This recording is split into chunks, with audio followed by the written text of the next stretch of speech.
Welcome to all of you in this video. Today we will discuss about डिम प्रत्यय। आज हम लोग डिस्कस करने वाले हैं कि डिम प्रत्यय क्या होता है, इसे किसके पीछे जोड़ा जाता है और यह किस प्रकार का प्रत्यय है, इसका एकवचन द्विवचन रूप क्या होता है और इसे वाक्यों में कैसे प्रयोग किया जाता है। तो आज हम लोग देख लेते हैं डिम्ब प्रत्यय। संस्कृत व्याकरण के अंतर्गत डिम्ब प्रत्यय जो है वह स्त्री प्रत्यय है, मतलब बोल सकते हैं यह स्त्री प्रत्यय है, मतलब स्त्री वाची पद निर्माण के लिए जो भी शब्द है या फिर तो धातु बोल सकते हैं, ऐसे धातु जो सत्री प्रत्यय लगे हुए हैं उनके पीछे हम लोग स्त्री प्रत्यय अर्थात डिम प्रत्यय का प्रयोग करते हैं। डिम प्रत्यय का प्रयोग किसी भी शब्द के साथ किया जाता है और हम लोग बोल सकते हैं कृदंत रूप जो धातु के साथ अगर कोई जैसे सत्री प्रत्यय लगा हुआ है उसके पीछे भी हम लोग डिम प्रत्यय का प्रयोग करते हैं। डिम स्त्री प्रत्यय है, मतलब जब भी हम लोग किसी शब्द के साथ या बोल सकते हैं धातु के साथ जो सत्री प्रत्यय लगे हुए हैं धातु हैं उनके साथ जब भी हम लोग डिम प्रत्यय प्रयोग करते हैं तो वह स्त्रीवाची हो जाता है,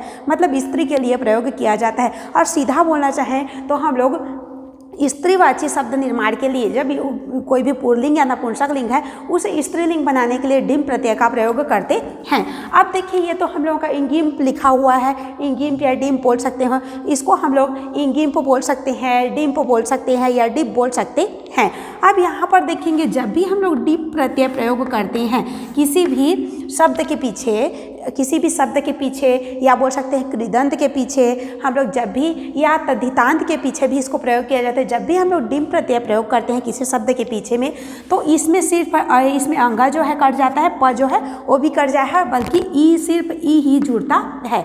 मतलब जब भी हम लोग डिम प्रत्यय प्रयोग करेंगे तो बोलेंगे डिम जोड़ रहे हैं, लिखेंगे डिम प्रत्यय जोड़ रहे हैं, लेकिन जब भी हम लोग जोड़ते हैं तो सिर्फ ई ही शेष रहता है जो कि हम लोग बोल सकते हैं शब्द के पीछे जोड़ा जाता है। अब हम लोग देख लेते हैं डिम प्रत्यय में ई जोड़ते हैं तो जैसे देख लीजिए देव प्लस डिम, देव प्लस डिम।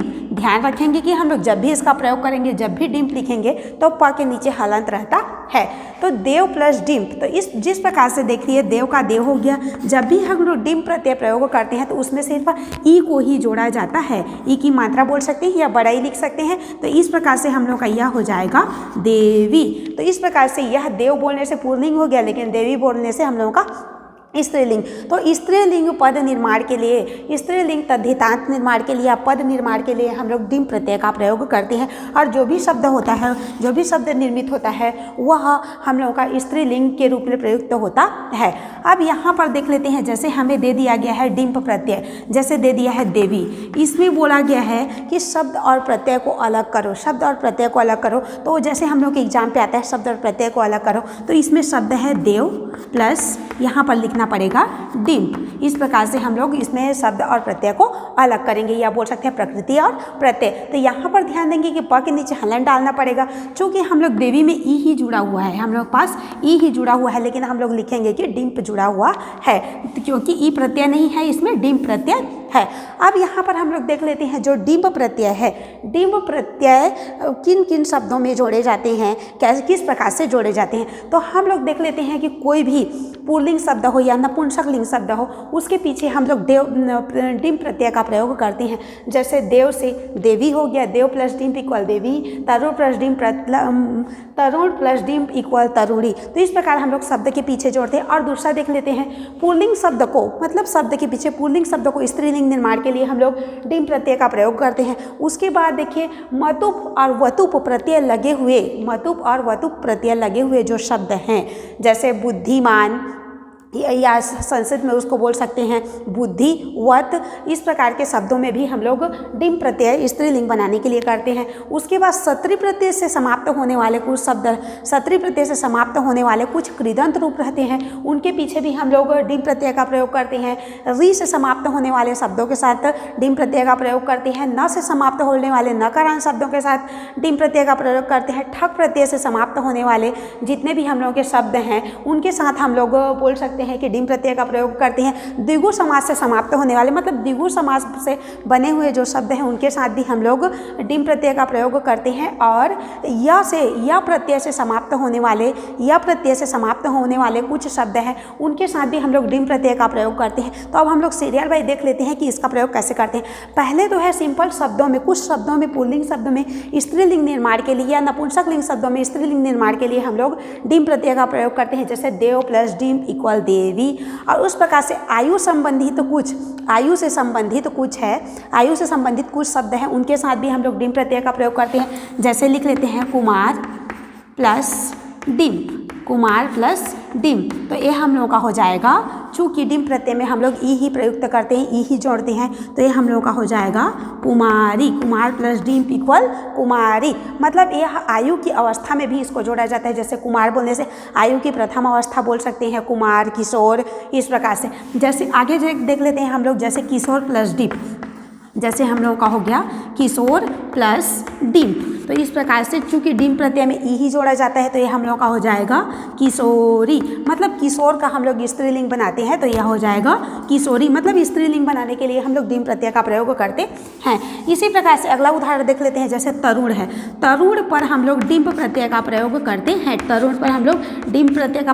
हैं, तो ये हम लोग का हो जाएगा तरुणी, यह हो जाएगा तरुणी। अब इसके बाद देख लेते हैं हम लोग पुल्लिंग में निर्माण किए, आयु संबंधी में निर्माण किया हो तो समझ में आया। अब देखिए मतुप या वतुप प्रत्यय से समाप्त होने वाले, जैसे देखिए श्रीमत, यहाँ पर हम लोगों का श्रीमत, हम लोग का मतुप, हम लोग का श्रीमत है, इसमें मतुप प्रत्यय लगा हुआ है, या फिर तो हम लोग वतुप प्रत्यय भी लगा होता है, उसके पीछे हम लोग डिम प्रत्यय का प्रयोग स्त्रीवाची बनाने के लिए करते हैं। जैसे श्रीमत है, ध्यान देंगे यहाँ पर श्रीमत है, तो यहाँ पर देखिए हम लोगों का मतुप प्रत्यय, मत या बोल सकते मत प्रत्यय अर्थात मतुप प्रत्यय लगा हुआ है, तो इसके साथ भी हम लोग डिम प्रत्यय का प्रयोग करते हैं, मतलब स्त्रीवाची शब्द निर्माण के लिए। तो देखिए स्त्रीवाची पद निर्माण के लिए इसका प्रयोग करते हैं, तो ये हम लोगों का हो जाएगा श्रीमती। चूँकि ई जोड़ा जाता है तो श्रीमत से हो जाएगा श्रीमती। इसी प्रकार से आगे देख लेते हैं, जैसे गुणवत है, तो ये हम लोगों का गुणवत पुल्लिंग है, इसका गुणवती। चूँकि गुणवत अगर बोल सकते हैं यह पुल्लिंग रहे या नपुंसक लिंग भी रहे तो इसका स्त्रीलिंग बनाने के लिए हम लोग डिम प्रत्यय का प्रयोग करते हैं। तो जैसे देख लीजिए गुणवत का हो जाएगा गुणवती। तो इस प्रकार से हम लोग वतुप या मतुप प्रत्यय लगे हुए शब्दों के साथ भी डिम प्रत्यय का स्त्रीवाची शब्द निर्माण के लिए प्रयोग करते हैं। उसके बाद ध्यान देंगे जो री से समाप्त होने वाले कुछ शब्द हैं, जैसे हम लोगों का धात्री, बोल सकते हैं धात्री। तो इस प्रकार से जैसे री से इंड होने वाले ऋकारांत जो शब्द हैं, जो री की मात्रा से समाप्त होते हैं, उनके साथ भी हम लोग बोल सकते हैं डिम्ब प्रत्यय का प्रयोग करते हैं। उसके साथ हम लोग डिम्ब प्रत्यय का, मतलब यहाँ ऋकारांत शब्दों के साथ ऋकारांत री से समाप्त होने वाले शब्दों के साथ भी हम लोग डिम्ब प्रत्यय स्त्रीवाची पद निर्माण के लिए करते हैं। तो जैसे हम लोगों का धा का धा हो गया और त्री का हो गया त्री, और प्लस डिम्ब में चूँकि हम लोग ई ही जोड़ते हैं, तो यहाँ ध्यान देंगे कि धा का धा हो गया और त का हो गया त, और यहाँ पर री की मात्रा है उसको अलग कर देते हैं। और यहाँ पर देखिए ये अलग करने का अर्थ है कि इसमें कुछ संधि होगी उसको दर्शाना। जैसे धा का धा हो गया और यहाँ पर देखिए त का हो गया त, और चूँकि यण स्वर संधि का नियम है कि यण स्वर संधि का नियम है कि री के बाद ई आता है। जब भी जैसे ई अ य, ई के बाद अ आता है तो य हो जाता है, ऊ के बाद अ आता है तो वह हो जाता है, री के बाद कोई भी अन्य स्वर आए तो वह र हो जाता है। तो चूँकि री की मात्रा है, री के बाद कोई अन्य स्वर आ गया है तो री का र हो जाएगा, और जैसे री के बाद ई है तो हम लोग का री हो जाएगा। तो यहाँ पर देख लेते हैं री का हो गया हम लोग का र और ई की ई हो गया। अब इसके बाद हम लोग इसको ज्वाइन करते हैं, तो धा का धा हो गया और त का हो गया हम लोग का त्र, और ई की मात्रा है या ई है तो हम लोग इसको मात्रा के रूप में ऐड कर देंगे। तो इस प्रकार से हम लोग का धात्री हो जाएगा।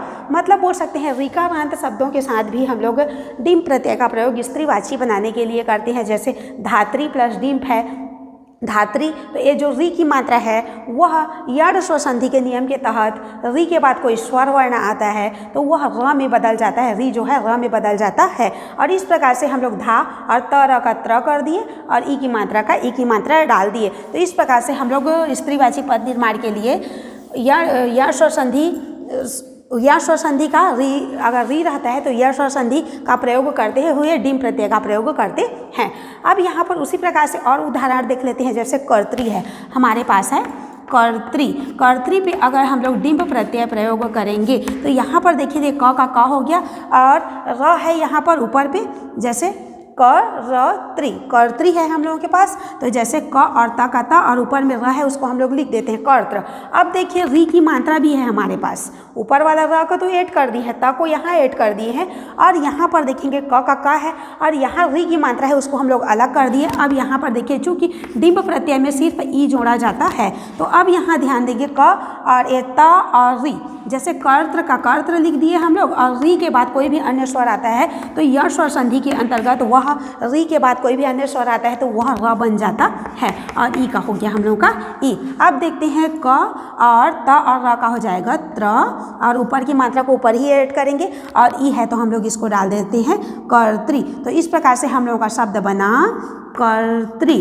तो इस प्रकार से हम लोग डिम प्रत्यय का प्रयोग करते हैं। अब इसी प्रकार से जैसे अन्य उदाहरण है, जैसे पितरी है, यह अपने आप में पुल्लिंग शब्द है, इसका हम लोग अगर स्त्रीलिंग करते हैं तो मातृ हो जाता है और इसमें हम लोग डिम प्रत्यय का प्रयोग नहीं करते हैं। उसी प्रकार से हम लोगों का और शब्द है स्वश्री, स्वश्री और बोल सकते हैं और बहुत सारे हम लोगों के शब्द हैं जो ऑलरेडी पहले से ही हम लोगों के जमात्री, स्वश्री, ये जो शब्द हैं ऋकारांत तो है लेकिन ये पहले से ही हम लोगों की स्त्रीलिंग है तो इनके साथ हम लोग डिम प्रत्यय का प्रयोग नहीं करेंगे क्योंकि उसमें ऑलरेडी वह स्त्रीलिंग है तो उसको और स्त्रीलिंग बनाने की ज़रूरत नहीं है। अब यहाँ पर अगर देख लेते हैं हम लोग सत्री प्रत्यय से समाप्त होने वाले कृदंत रूप, जब भी हम लोग सत्री प्रत्यय यूज करते हैं धातु के पीछे तो वह कृदंत रूप बन जाता है। तो सत्री प्रत्यय लगे हुए जो कुछ शब्द हैं कृदंत रूप है उनके पीछे भी हम लोग डिम प्रत्यय का प्रयोग करते हैं। जैसे देख लीजिए गच्छत, ये हम लोगों का गच्छत है। गम धातु पर, गम या गच्छ बोल सकते हैं, गम धातु पर हम लोग सत्री प्रत्यय ऐड किए हैं तो यह हो गया है गच्छत। तो जैसे सत्री प्रत्यय से समाप्त होने वाले जो भी कृदंत रूप हैं उनके साथ भी हम लोग डिम्ब प्रत्यय का प्रयोग करते हैं, डिम्ब प्रत्यय का प्रयोग करते हैं। तो यहाँ पर देखिए जैसे गच्छ, गच्छत का गच्छत हो गया और डिम्ब पे चूँकि हम लोग ई जोड़ते हैं, चूँकि ई जोड़ते हैं तो ये हम लोगों का हो जाना चाहिए गच्छति। लेकिन ध्यान देंगे जब भी हम लोग सत्री प्रत्यय लगे हुए कृदंत रूप के साथ डिम प्रत्यय प्रयोग करते हैं तो उसमें न का आगमन हो जाता है, जिसमें लास्ट जो भी बोल सकते हैं वर्ण है उसमें न का आगमन हो जाता है, उसके पहले न का आगमन हो जाता है। मतलब बोल सकते हैं लास्ट जो भी हम लोग के अक्षर हैं उसके पहले न का, जब भी हम लोग सत्री प्रत्यय से समाप्त होने वाले कृदंत रूप के साथ डिम प्रत्यय अर्थात स्त्रीवाची बनाते हैं तो उसके सामने न का आगमन हो जाता है। जैसे गच्छत प्लस इट इक्वल गच्छति होना चाहिए लेकिन यह गच्छन्ति हो जाता है। इस प्रकार से अगला उदाहरण देख लेते हैं। जैसे हम लोग पास है नृत्यत, नृत्यत प्लस डिम्प, तो इस प्रकार से हम लोग इसमें डिम प्रत्यय का प्रयोग करेंगे तो ये हम लोग का नृत्यंती हो जाएगा। इसमें बोल सकते हैं न का आगमन हो जाता है। अत जो बचा है या बोल सकते हैं अत अर्थात सत्री प्रत्यय लगे हुए हैं तो उसमें अंति का प्रयोग करते हैं। ई तो डालेंगे ही लेकिन उसके पहले हम लोग न का भी प्रयोग करते हैं। जैसे नृत्यत है तो नृत्यंती और बोल सकते हैं आगे अगर कोई भी हम लोग इस प्रकार से और उदाहरण देख लेते हैं। जैसे भवत पर ऐड करेंगे तो भव धातु है उसमें सत्री प्रत्यय है, उसमें डिम प्रत्यय प्रयोग करेंगे तो भवंती, गच्छत है तो गच्छन्ति, नृत्यत है तो नृत्यंती, पठत है तो पठन्ति, लिखत है तो लिखन्ति। इस प्रकार से इसका बोल सकते हैं डिम प्रत्यय बनाने के बाद रूप बनता है। अब आगे देख लेते हैं हम लोग नकारांत जो शब्द हैं, नकारांत न से समाप्त होने वाले शब्द हैं उसके पीछे भी हम लोग डिम प्रत्यय स्त्रीवाची पद निर्माण के लिए करते हैं। जैसे न से समाप्त होने वाले जैसे देख लेते हैं हम लोग कामिन, ये हम लोग का नकारांत शब्द है जिसके लास्ट में क्या आ रहा है, ना आ रहा है। तो इसमें अगर हम लोग डिम्ब प्रत्यय का प्रयोग करते हैं तो इसमें देख लीजिए इसमें हम लोग को किसी चीज़ को काटना या एक्स्ट्रा करना नहीं है बल्कि इसमें ई ही डालना है। कामी न का न हो गया और इसमें डिम प्रत्यय में चूँकि ई ही जोड़ा जाता है, क्या जोड़ा जाता है, ई, तो इसलिए हम लोगों का हो जाएगा कामिनी। तो इस प्रकार से हम लोगों का नकारांत शब्दों के पीछे भी डिम प्रत्यय का प्रयोग स्त्रीवाची बनाने के लिए किया जाता है। अब उसी प्रकार से अगला उदाहरण हम लोग देख लेते हैं। जैसे प्रियवादिन है तो यह हम लोग डिम प्रत्यय प्रयोग करेंगे तो प्रियवादिनी हो जाएगा, प्रियवादिनी। और मान लीजिए कोई हम लोग के पास शब्द है नद है, जैसे नद पे हम लोग डिम्ब प्रत्यय प्रयोग करेंगे, यह हम लोग का सिंपल शब्द है तो यह हम लोग का हो जाएगा नदी। इस प्रकार से हम लोग डिम प्रत्यय का प्रयोग करते हैं। इसके बाद देख लीजिए जैसे ठक प्रत्यय से, ठक या जिसके अंत में इक आए, उस प्रत्यय से बने हुए जो शब्द हैं उनके ठक या इक प्रत्यय से समाप्त होने वाले जो शब्द हैं उनके पीछे भी डिम प्रत्यय स्त्रीवाची पद निर्माण के लिए किया जाता है। जैसे हमारे पास है सामाजिक, अब इसमें हम लोगों को बोला जा रहा है कि डिंप प्रत्यय का प्रयोग करो। सामाजिक जो है इसमें जो हम लोग का ठक प्रत्यय, सामाजिक में हम समाज प्लस ठक, मतलब ये सामाजिक ठक प्रत्यय ऑलरेडी लगा हुआ है, इसमें हम लोगों को स्त्रीवाची पद निर्माण के लिए डिंप प्रत्यय लगाओ बोला जाता है। तो इस प्रकार से हम लोग देख लेते हैं सामा और जी की। इस प्रकार से हम लोग बोल सकते हैं कि डिंप ठक प्रत्यय लगे हुए शब्दों के साथ भी हम लोग स्त्रीवाची पद निर्माण के लिए डिंप प्रत्यय का प्रयोग करते हैं। तो इस प्रकार से समाज प्लस डिंप इक्वल सामाजिकी, और बोल सकते हैं नैतिक प्लस डिंप इक्वल नैतिकी। तो इस प्रकार से हम लोग इसका प्रयोग करते हैं। अब यहाँ पर देखिए जो द्विगु समास वाले जो शब्द हैं, द्विगु समास शब्द हैं, मतलब द्विगु समास से जो शब्द निर्मित हुए हैं, तो उन द्विगु समासिक शब्दों के साथ भी हम लोग डिंप स्त्रीवाची बनाने के लिए डिंप प्रत्यय का प्रयोग करते हैं। जैसे देखिए त्रिलोक, तीन लोगों का समूह है, ये संख्यावाची है हम लोगों का फर्स्ट वर्ण, ये हम लोग का द्विगु समास के अंतर्गत आते हैं। त्रयाणाम लोकानाम समाहार है, इस प्रकार से त्रिलोक। तो इस प्रकार से देखिए त्रिलोक जो है इसको अगर हम लोग स्त्री डिंप प्रत्यय ऐड करना है जो कि द्विगु समास का है, द्विगु समास का है, इसमें भी हम लोग द्विगु समास वाले शब्दों या पदों के साथ भी हम लोग डिंप प्रत्यय प्रयोग करते हैं। जैसे देखिए तीन लोग का समूह अर्थात द्विगु समास संख्यावाची के रूप में आया है, तो इसको हम लोग जोड़ेंगे तो ये हो जाएगा हम लोग का त्रिलोकी। चूँकि डिंप में हम लोग ई ही जोड़ते हैं तो त्रिलोक से हो गया त्रिलोकी। इस प्रकार से अगला उदाहरण देख लेते हैं अष्टाध्याय। अष्टाध्याय 8 अध्यायों का समूह, ये भी हम लोग का द्विगु समास के अंतर्गत पद आता है। तो इसमें हम लोग डिंप प्रत्यय का प्रयोग करेंगे, डिंप प्रत्यय का प्रयोग करेंगे तो ये हम लोग का हो जाएगा अष्टाध्यायी। तो इस प्रकार से हम लोग स्त्रीवाची पद निर्माण के लिए डिंप प्रत्यय का प्रयोग द्विगु समासिक शब्दों के साथ भी करते हैं। अब आगे देख लेते हैं य से समाप्त होने वाले कुछ य प्रत्यय से, ध्यान देंगे सिर्फ य से नहीं, वो य कैसा हो, कोई शब्द के पीछे य प्रत्यय शब्द हो, या जो रहे वो किसी शब्द के पीछे प्रत्यय हो, तो उसके साथ भी हम लोग स्त्रीवाची पद निर्माण के लिए डिंप प्रत्यय का प्रयोग करते हैं। जैसे देख लेते हैं गार्ग्य, हम लोगों के पास उदाहरण है गार्ग्य। ये हम लोगों का गार्ग्य जो य है वो हम लोगों का प्रत्यय य प्रत्यय से समाप्त होने वाले शब्द है। गार्ग्य जो है य प्रत्यय से समाप्त होने वाला शब्द है, तो इसके साथ हम लोग डिंप प्रत्यय का प्रयोग करेंगे। इसमें देखिए इसको इंगिम भी बोल सकते हैं और डिम भी बोल सकते हैं। चूँकि हम लोग को लिखने के लिए भी अंगा ही लिखेंगे, लेकिन उच्चारण के लिए हम लोग डिम भी प्रयोग कर सकते हैं अपनी सहूलियत के लिए। अब देखिए गार्ग्य में जब हम लोग डिम प्रत्यय प्रयोग करते हैं तो जो इसमें य है, ये य जो है, य चूँकि ये प्रत्यय था, य प्रत्यय से समाप्त होने वाले कुछ शब्द हैं उनके साथ हम लोग अगर डिम प्रत्यय प्रयोग करते हैं तो यह जो है वह विलुप्त हो जाता है, मतलब वहाँ से हट जाता है। अब यहाँ पर देख लीजिए हम लोग के पास बचा है गार्ग्य। अब या को हटा देंगे तो हम लोगों का हो जाएगा गार्ग। इस प्रकार से हम लोग का अगर या को हम लोग हटा दिए तो यहाँ पर देखिए गा का गा हो गया, र का ऊपर में र हो गया, और ये जो ग है ये हम लोगों का हाप अक्षर के रूप में नीचे आ गया। यहाँ पर देखिए गा और ये र ऊपर में डाल दिए हैं, चूँकि ये र यहाँ पर हाप अक्षर है, गा र य य है, तो जैसे ये र को हम लोग ऊपर में ऐड किए हैं और ये हाप अक्षर जो है इसको यहाँ लिखे हैं। तो इस प्रकार से यह हम लोगों का क्या हो गया, यहाँ पर विलुप्त हो गया, क्योंकि उसमें हम लोग डिंप प्रत्यय प्रयोग कर रहे हैं। अब देखिए यहाँ डिंप प्रत्यय में ई प्रयुक्त किया जाता है, तो अब हम लोग जोड़ेंगे तो हो जाएगा हम लोगों का गार्गी। इस प्रकार से हो जाएगा गार्गी। गार्ग्य प्लस डिंप इक्वल गार्गी। तो स्त्रीवाची पद निर्माण के लिए इस प्रकार से हम लोग या से समाप्त होने वाले, प्रत्यय से समाप्त होने वाले शब्दों के साथ भी इसका प्रयोग करते हैं। जैसे देखिए हम लोग उदाहरण लिख के रखे हुए हैं आगत्य। अब देखिए आग आधा सा मिले त्य, आगत्य। अब इसको हम लोग या प्रत्यय से समाप्त होने वाला शब्द है, तो इसमें डिंप प्रत्यय का प्रयोग करेंगे। तो ध्यान देंगे, जैसे लिख लेते हैं आगस्य। आप देखिए आगस्त है, उसमें हम लोग डिंप प्रत्यय प्रयोग करेंगे, तो चूंकि ई को ही जोड़ते हैं, तो जब या प्रत्यय से समाप्त होने वाले शब्द हैं उसके साथ डिंप प्रत्यय प्रयोग किया जाता है तो यह क्या है, विलुप्त हो जाता है। तो हम लोगों के पास बचा है अभी आगत्य त।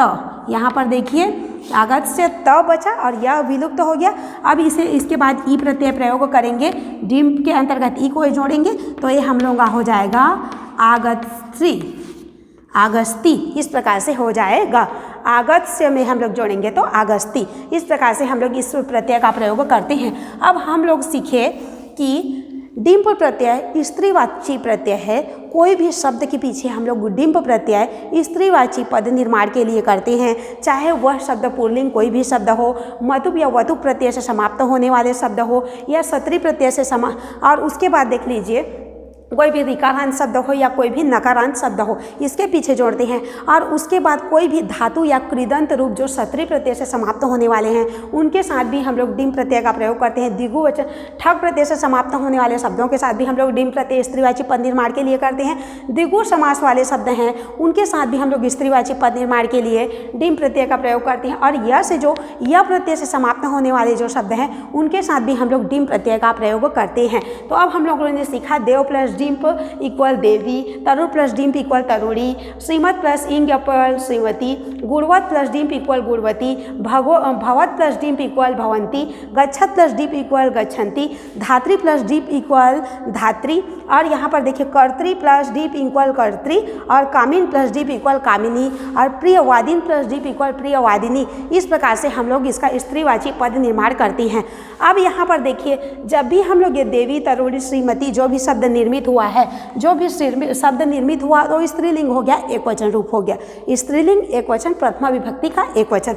लेकिन अगर हम लोग इसका रूप जो है नदी के समान चलता है, अगर इसको कारक चिन्हों के बेस पर देखें, प्रथमा विभक्ति से लेकर के संबोधन तक, कर्ता ने कर्म को करण से संप्रदान के लिए अपादान से संबंध काके की रारे रे, अधिकरण में पर संबोधन हे भू अरे रे, मतलब बोल सकते हैं प्रथमा से लेकर के सप्तमी तक अगर देखें तो इसका रूप भी चलता है, रूप भी चलता है। अगर इसके साथ कारक चिन्ह जोड़ देते हैं या एक वचन, द्विवचन, जो भी शब्द निर्मित हुआ है, मतलब जो भी शब्द निर्मित हो डिंप प्रत्यय के बाद, तो उसमें अगर उस पद में अगर हम लोग कारक चिन्ह जोड़ देते हैं, कारक चिन्ह ले आते हैं और वाक्यों में अगर उसका प्रयोग करते हैं, तो इसका जो रूप है, जो शब्द निर्मित हुआ है, इसका रूप अगर कारक चिन्ह इसके साथ ऐड करते जाएं, जोड़ते जाएं, तो इसका रूप नदी की तरह चलता है। जैसे नदी, नद्या, नद्यः, नदीम, नदी, नदीः, नदिया, नदीभ्याम, नदीभिः। जिस प्रकार से बोल सकते हैं नदी का रूप प्रथमा से लेकर के सप्तमी तक चलता है, उसी प्रकार से इसका भी रूप प्रथमा से लेकर के सप्तमी तक एक वचन, द्विवचन और बहुवचन रूप चलेगा। जैसे देवी है तो देवी का रूप नदी के समान चलेगा, देवी और नदी, नद्या, नद्यः, देवी, देव्या, देव्यः।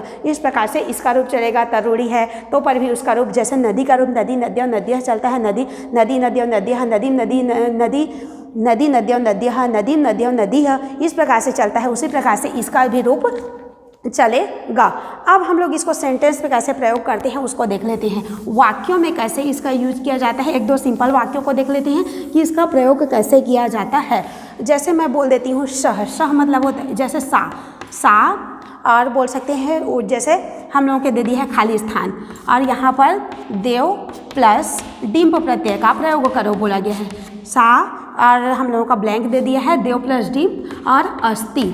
तो हम लोगों को बोला जा रहा है कि सा मतलब वह, और देव प्लस डिंप अस्ति मतलब देवी है। देव है उसमें हम लोग डिंप प्रत्यय स्त्रीलिंग करेंगे, वह देवी है। तो देव में डिंप प्रत्यय यूज करेंगे तो हम लोगों का देवी हो जाएगा। तो इस प्रकार से देव में डिंप प्रत्यय प्रयोग करेंगे, देवी। सा देवी अस्ति, वह देवी है, वह देवी है। इस प्रकार से हम लोग प्रयोग कर सकते हैं। अब यहाँ पर देखिए, अब हम लोग इसको और कुछ सेंटेंस से प्रयोग करते हैं। जैसे गच्छत, हम लोगों के पास एक शब्द है गच्छत प्लस डिम, इसमें हम लोगों को प्रयोग करना है डिम प्रत्यय का।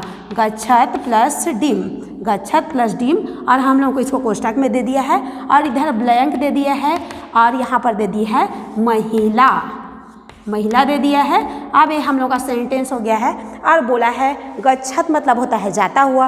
अब इसको स्त्रीलिंग, गच्छत सत्री प्रत्यय लगा हुआ बोल सकते हैं, कृदंत रूप है, इसमें हम लोग जाता हुआ इसका अर्थ होता है। तो यहाँ पर स्त्रीलिंग निर्माण के लिए डिम प्रत्यय का प्रयोग करेंगे, तो जाती हुई और महिला, जाती हुई महिला। यहाँ पर हम लोग आगे अस्ति का भी प्रयोग कर सकते हैं, जाती हुई महिला है, एक के लिए बोला जा रहा है जाती हुई महिला है। तो यहाँ पर देख लीजिए गच्छत प्लस डिप, तो यहाँ पर हम लोगों का हो जाएगा गच्छन्ति, गच्छन्ति महिला अस्ति, जाती हुई महिला है, जाती हुई स्त्रीलिंग के लिए हम लोग प्रयोग करेंगे।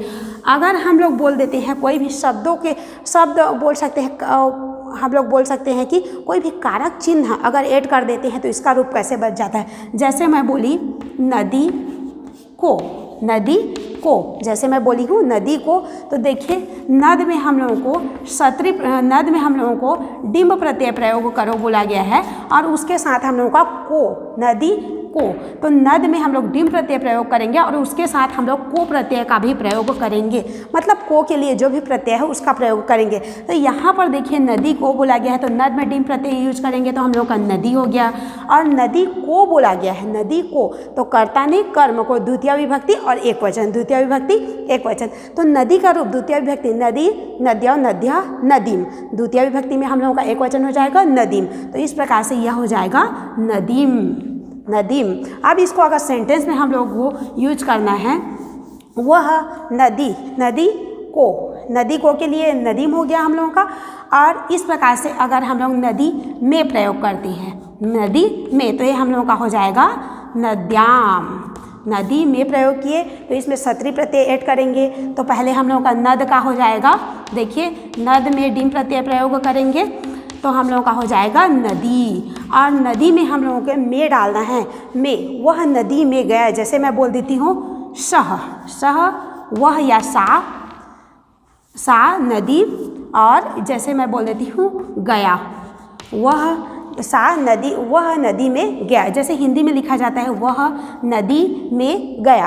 अब यहाँ पर हम लोगों को बोला गया है वह नदी में गया या फिर वह नदी में गई, तो यहाँ पर देखिए स्त्रीलिंग नद में अगर हम लोगों को सत्री प्रत्यय प्रयोग करने के लिए बोला जाता है, नद प्लस डिम्प यहाँ पर दे दिया है, और उसके बाद हम लोगों के पास देखिए कारक चिन्ह भी दिया गया है, तो वह के लिए हम लोग सह यूज कर सकते हैं, अगर कोई लड़की रहती तो सा यूज करते। अब देखिए नदी में बोला गया है, तो नद प्लस डिप इक्वल होता है हम लोगों का नदी। अब नदी में बोला गया है तो हम लोग पहुँचेंगे में के लिए सप्तमी विभक्ति, सप्तमी विभक्ति और एक वचन है नदी, एक नदी में, तो सप्तमी विभक्ति पर पहुँचेंगे तो ये हम लोगों का हो जाएगा नद्याम, हम लोगों का नदी का क्या हो जाएगा नद्याम, मतलब इसका रूप चलता है, इसका रूप बनाना पड़ेगा हम लोगों को कि नदी का रूप किस प्रकार से चलता है, उसी प्रकार से हम लोग उसमें बोल सकते हैं प्रत्यय चिन्ह ऐड करेंगे और आगे जो सेंटेंस है उसको लिख देंगे और इसके सामने जो है उसको लिख देंगे, लेकिन यहाँ पर जो नदी है उसमें हम लोग का कारक चिन्ह लगा हुआ है, उसके अनुसार हम लोग विभक्ति पर पहुँचेंगे, सप्तमी विभक्ति एक वचन,